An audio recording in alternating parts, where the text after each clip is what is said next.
everyone, and now I'm going to read chapter 2 of The Chronicles of Narnia, The Lion, the Witch, and the Wardrobe. And this time, chapter 2, What Lucy Found There.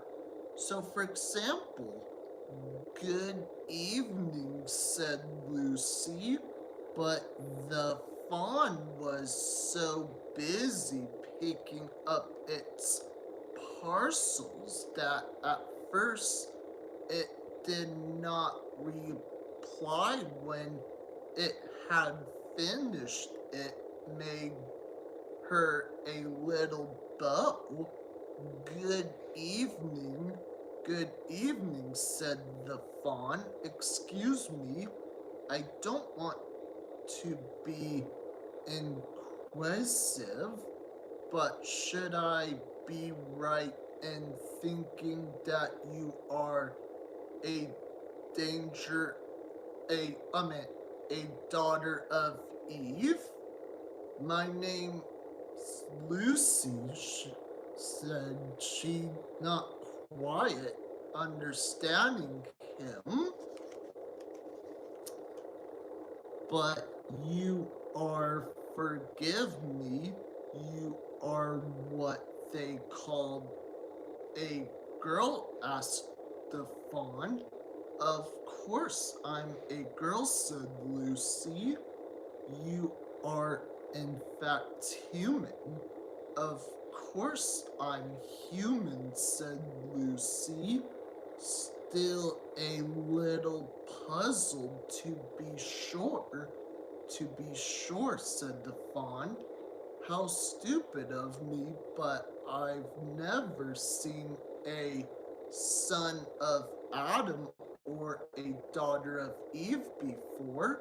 I am delighted, that is to say," and then it stopped as if it had been going to say something it had not indeed, but had remembered in time. Delighted, it went on. "Allow me to introduce myself. My name is Thomas. I am very pleased to meet you," Mr. Thomas said. "Lucy, and may I—" "Oh, Lucy, daughter of Eve," said Mr. Thomas. "How you have come into Narnia." "Narnia? What's that?" said Lucy. "This is the land of Narnia," said the fawn, "where we are now. All that lies between the lampposts and the great castle of Chair Parvel on the eastern sea, and you have come from the wildwoods of the west." I got in through the wardrobe in the spare room," said Lucy. "Ah," said Mr. Thomas, in a rather melancholy voice. "If only I had worked harder at geography when I was a little fawn, I should no doubt know all about those strange countries. It is too late now, but they aren't countries at all," said Lucy, almost laughing. "It's only just back there. At least I'm not sure it is summer there." "Meanwhile," said Mr. Thomas, "it is winter in Narnia, and has been for ever so long, and we shall both catch cold if we stand here talking in the snow, daughter of Eve, from the far land of Spare, where eternal summer regions around the bright city of Wardrobe. How would it be if you came and had tea with me? Thank you very much, Mr. Thomas, said Lucy, but I was wondering wherever I ought to be getting back. It's only just round the corner, said the fawn, and there'll be a roaring fire and toast and sardines and cake.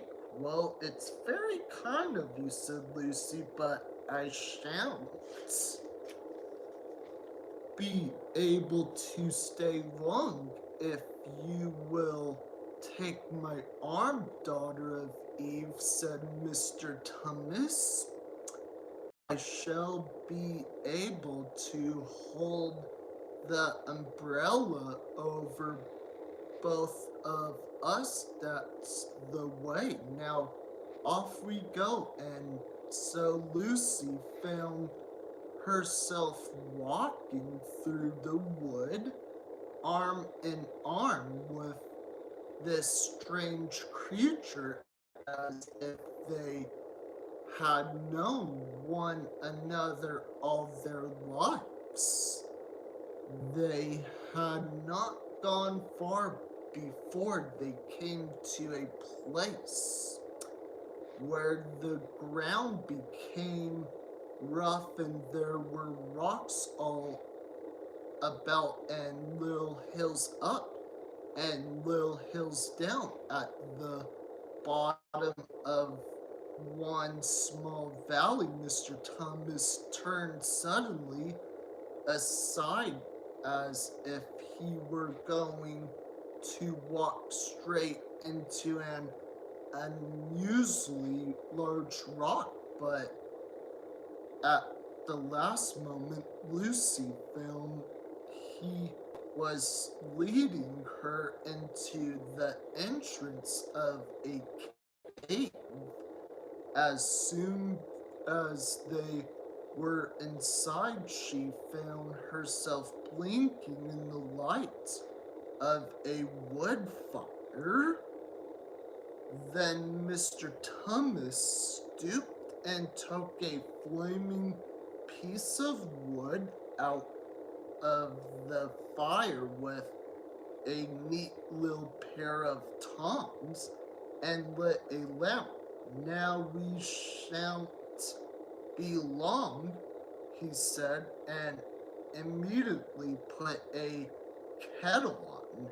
Lucy thought she had never been in a nicer place. It was a little dry, clean cave of reddish stone with a carpet on the floor and two little chairs, one for me and one for a friend, said Mr. Thomas, and a table and a dresser and a mantelpiece over the fire, and above that a picture of an old fawn with a gray beard. In one corner there was a door which Lucy thought must lead to Mr. Thomas's bedroom, and on one wall was a shelf full of books. Lucy looked at these while he was setting out the tea things. They had titles like The Life and Letters of Silences, or Nymphs and Their Ways, or Men, Monks, and Gamekeepers, a study in popular legend, or Is man a myth? Now, daughter of Eve, said the fawn, and really, it was a wonderful tea. There was a nice brown egg lightly boiled for each of them, and then sardines on toast, and then buttered toast, and then toast with honey, a sugar topped cake. And when Lucy was tired of eating, the fawn began to talk. He had wonderful tales to tell of life in the forest. He told about the midnight dances and how the nymphs who lived in the wells and the dryads who lived in the trees came out to dance with the fawns, about long hunting parties after the milk white stag who could give you wishes if you caught him, about festing and treasure seeking with the wild red dwarfs in deep mines and caverns far beneath the forest floor, and then about summer when the woods were green and old silences on his fat donkey would come to visit them, and sometimes Bacchus himself. And then the streams would run with wine instead of water, and the whole forest would give itself up to jolly fiction for weeks on end. Not that it isn't always winter now, he added gloomily, then to cheer himself up. He took out from its case on the dresser a strange little flute that looked as if it were made of straw, and began to play, and the tune he played made Lucy want to cry and laugh and dance and go to sleep all at the same time. It must have been hours later when she shook herself and said, "Oh, Mr. Thomas, I'm so sorry to stop you, and I do love that tune, but really I must go home. I only meant to stay for a few minutes. It's no good now, you know," said the fawn, laying down its flute and shaking its head at her very sorrowfully. "No good," said Lucy, jumping up and feeling rather frightened. "What do you mean?" "I've got to go home at once. The others will be wondering what has happened to me." But a moment later she asked Mr. Thomas whatever is the matter, for the fawn's brown eyes had filled with tears, and then the tears began trickling down its cheeks, and soon they were running off the end of its nose, and at last it covered its face with its hands and began to howl. Mr. Thomas," said Lucy, in great distress. Don't, what is the matter? Aren't you well?" Dear fawn continued sobbing as if its heart would break. And even when Lucy went over and put her arms around him and lent him her hand, see for something, he did not stop. Oh, handkerchief. He did not stop. He mercilessly took the handkerchief and kept on using it, wearing it out with both hands whenever it got too wet to be any more use, so that presently Lucy was standing in a damp patch. Mr. Thomas, bawled Lucy in his ear, shaking him. Do not, do stop it at once. You ought to be ashamed of yourself, a great big fawn like you. What on earth are you crying about? Oh, sobbed Mr. Thomas. I'm crying because I'm such a bad fawn. I don't think you're a bad fawn at all, said Lucy. I think you are a very good fawn.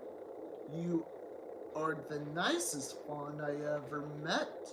You wouldn't say that if you, Mr. Thomas.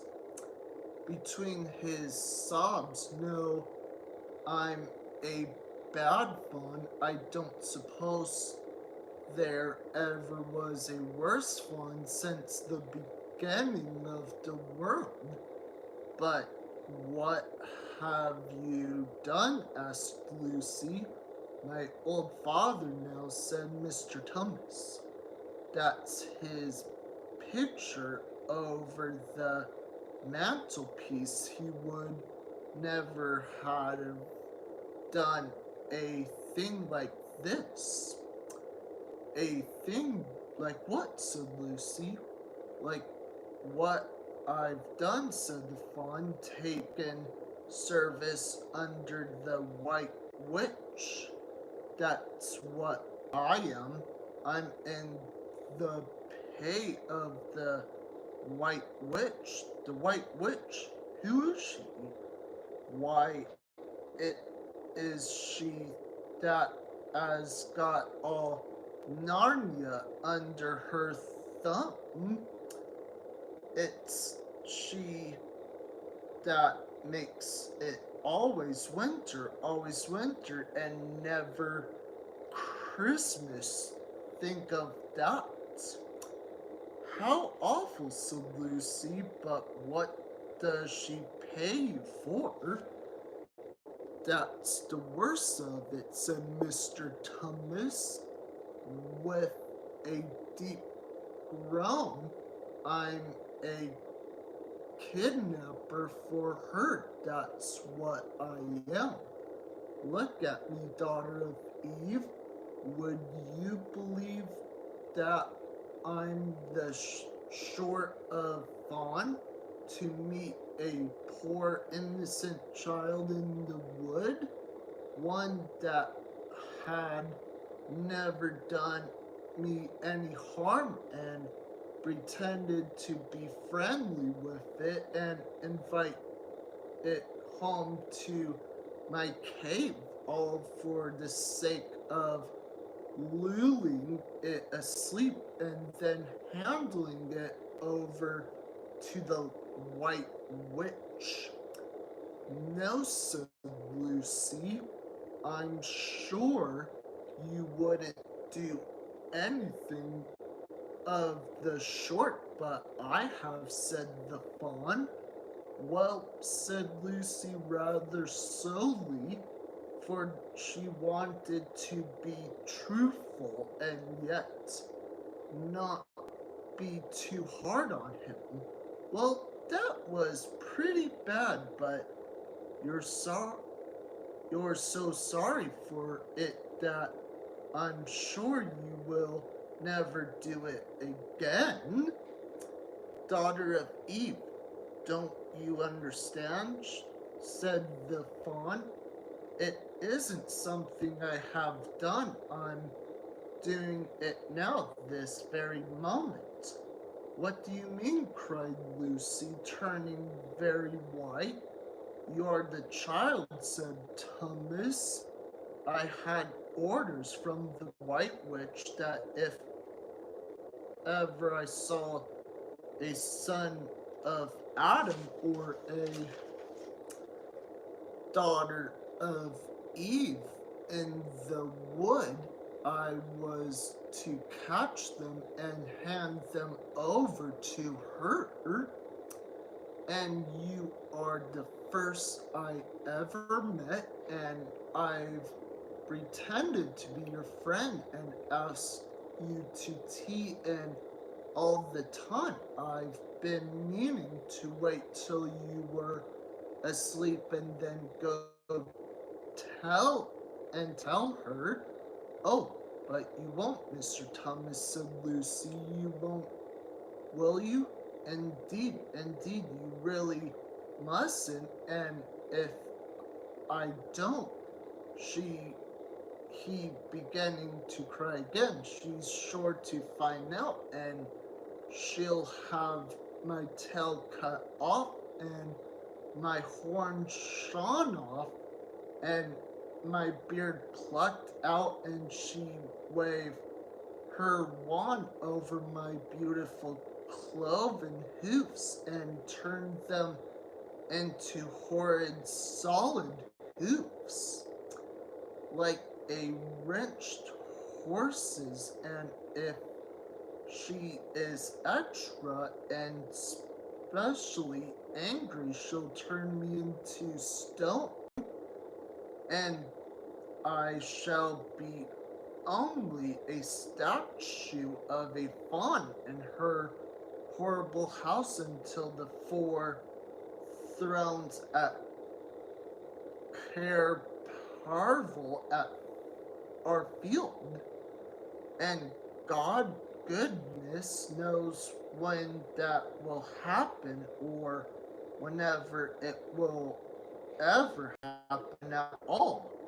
I'm very sorry, Mr. Thomas, said Lucy, but please let me go home. Of course I will, said the fawn.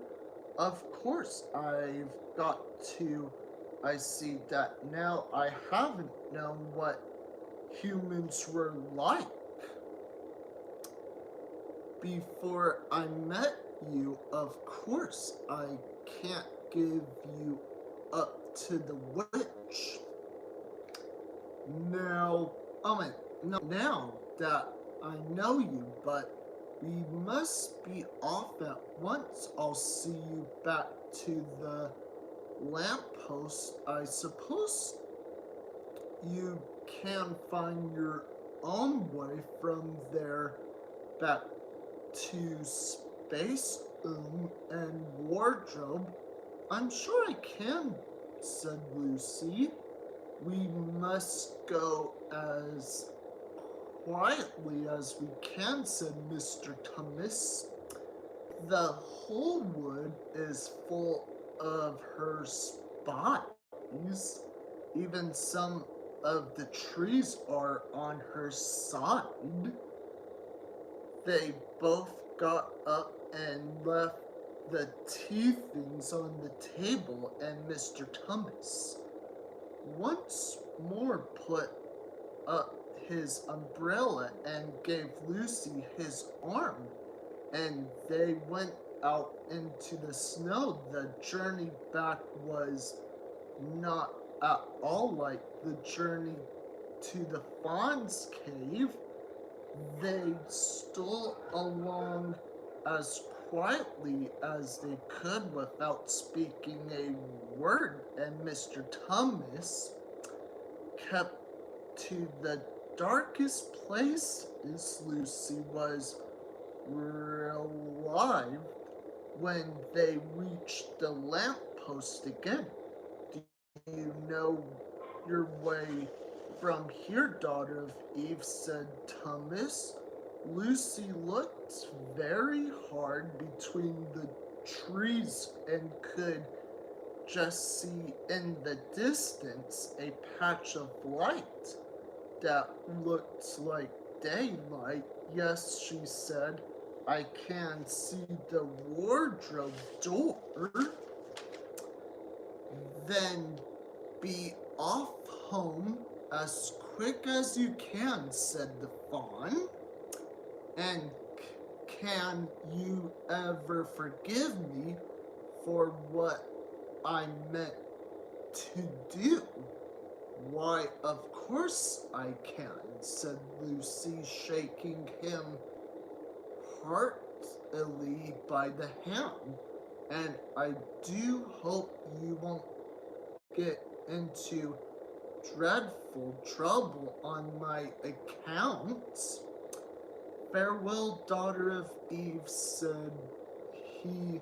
Perhaps I may keep the hand handkerchief, rather, said Lucy, and then ran toward the far-off patch of daylight as quickly as her legs would carry her, and presently, instead of rough branches brushing past her, she felt coats, and instead of crunching snow under her feet, she felt wooden boards, and all at once she found herself of the wardrobe, empty room from which the whole adventure had started.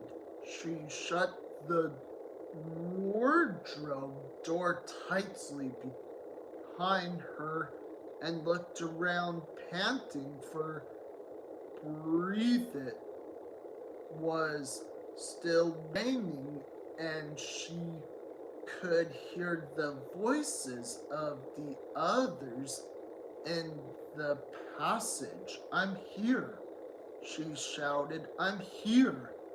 I've come back. I'm all right. And that was chapter 2 I just read from this book of Narnia. And fun fact that yes, C.S. Lewis also did an amazing great job of creating this book too. And that's all for my show today, and make sure to comment below if you want. Don't forget to subscribe. Click like on the bottom below, and don't forget to hit the bell for more notifications. And that's all for my show today, and see you next time.